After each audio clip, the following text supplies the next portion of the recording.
Bismillah, selamat pagi, salam sejahtera bagi kita semua. Kali ini kita pada pertemuan pertama ini kita mulai Bismillah. Banyak hal yang kita kupas dari perilaku organisasi atau OB, Organizational Behavior. Kemudian ada 2 buku yang free ebook, nanti saya send di Classroom. Silahkan cek di Classroomnya, ada 2 buku di situ punyanya Stephen Robin.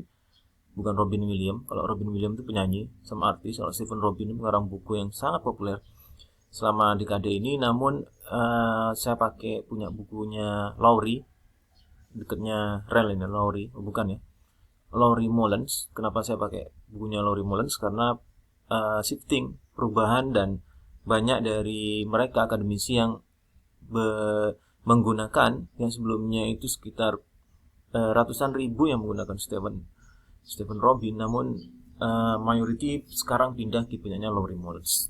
Ada plus minusnya sebetulnya, jadi sama-sama punya kelebihan, sama-sama ada weaknesses di situ, ada kelemahan-kelemahannya. Nah, nanti kita kupas pendekatannya di case study. Memang saya lebih case study approach itu lebih bagus, dan by project atau PBL, project based learning, yang mana nanti endingnya adalah dari UTS itu dan UAS itu nanti adalah project, tapi di running setiap meeting, setiap pertemuannya, setiap kelas every week-nya itu ada case-case yang nanti saya paparkan. Misalnya di bab 1 itu nanti dicek di e-booknya, di bab 1 tentang case study-nya tentang The Virgin, bukan The Virgin ya, Virgin Group Indonesia, Virgin Atlantic, aviasi penerbangan, perusahaan penerbangan Virgin, Richard Branson. Kemudian punyanya yang kompetitornya ada lagi di UK. Nah, itu memiliki persamaan tentu di bidang teknologi, karena sama-sama di kalau di Indonesia punya Susi Air, bukan Susi Similikiti, Susi Air. Nah, kalau dilihat dari persamaannya, tentu ada persamaan di teknologi dan industri yang sama mereka terjuni, namun banyak perbedaan di kultur, value, dan foundernya, terutama Richard Branson, dan yang satunya itu kita lihat lebih lanjut di belakang. Nah, karena kalau tak kenal maka tak sayang, atau tak karena tak tahu. Nah, ini dia Lowry Mullins orangnya. Jadi dia di guru besar, kemudian dia di banyak universitas dia mengajar, di samping di home base-nya di University of Wisconsin USA, kemudian dia mengajar di Institute Technology University ITU di Melbourne, Melbourne Institute Technology of University. Kemudian ada di juga visiting lecture di Netherlands ini dekatnya Nongmatte. Nah, ini yang dari Sampang pasti ketawa, ini Nongmatte, Netherlands, bukan ya. Dan juga Belgia kayaknya, bukan ya, Blega. Nah, ini dia yang banyak nanti kita kupas bukunya, kupas tuntas tajam silet. Nah, Kak Rus. Nah, ini kita mulai dari chapter 1, memahami tentang OB, Office Boy, bukan ya, Organizational Behavior atau perilaku organisasi. Dan bagaimana organisasi itu running secara sangat efektif. Nah, itu menjadi penting karena lingkungan yang kompetitif bisnis, lingkungan bisnis yang sangat kompetitif dan global. Compete-nya sudah secara global, tidak secara lokal, antara Pepsi dengan Coke dan lain sebagainya. Nanti Virgin sama Virgin Atlantic Airspace dengan perusahaan airspace di UK dan di France, bukan di Ukraina ya. Kalau di Ukraina sudah tidak bisa karena ada perang. Nah, ini semoga perangnya cepat berhenti, stop war.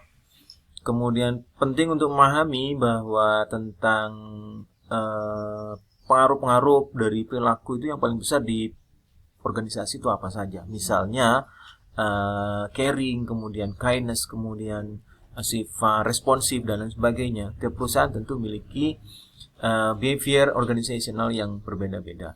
Nah, tentu efektif manajemen dari SDM itu menjadi penting, kaitannya antara people dan organization. Karena organization itu, nah kalau dilihat di beberapa riset menunjukkan running efektifnya tentu mainly banyakkan dari cultural atau organizational behavior. Mari kita simak. permintaan yang meningkat terhadap keahlian-keahlian di bidang perilaku, khususnya di organisasi behavioral.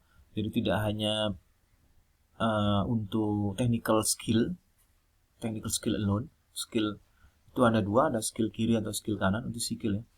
Apakah itu nantinya untuk kompleksitas dari perilaku itu, misalnya good people skill itu menjadi basis dari efektif dari organisasi. Nah, bagaimana organisasi itu running secara efektif itu tidak hanya dari teknik saja, skill teknik saja, tapi dari good people tadi.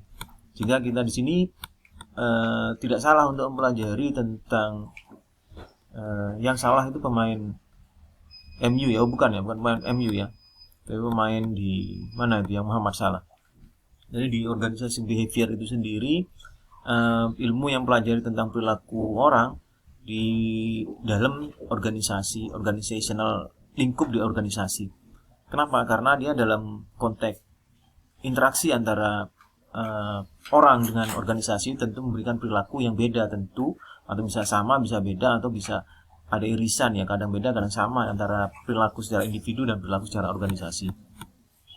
Nah, kalau dilihat memang bagaimana meningkatkan organizational kinerja organisasi, kemudian keefektifan organisasi yang kita kupas di atas itu tentu sangat erat kaitannya dengan organization behavior. Nah, karena dinamika yang meningkat, global kompetisi yang semakin tinggi dan sengit gitu ya, antara compete dari satu perusahaan dengan perusahaan lain, dengan misalnya antara Twitter dengan Facebook, kemudian antara yang short video misalnya antara Likee dengan misal Snapchat dan lain sebagainya. Nah, itu tentu bagaimana membuat efektif manajemen. Nah, tentu efektif manajemen itu tidak hanya technical saja, tapi bagaimana memahami human behavior di tempat kerja dan juga resource dari human tadi yang ada di tempat kerja. Nah, untuk selanjutnya, untuk memahami dari relationship antara human dan organisasi itu, atau behavior of people, tentu perilaku dari orang itu adalah kompleks. Artinya perumahan ya, bukan ya.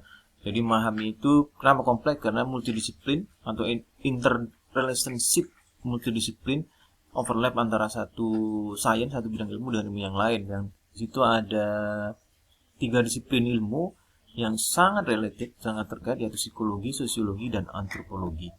Sosiologi tentu kaitannya dengan bagaimana fokus terhadap individu dari orang tersebut secara keseluruhan.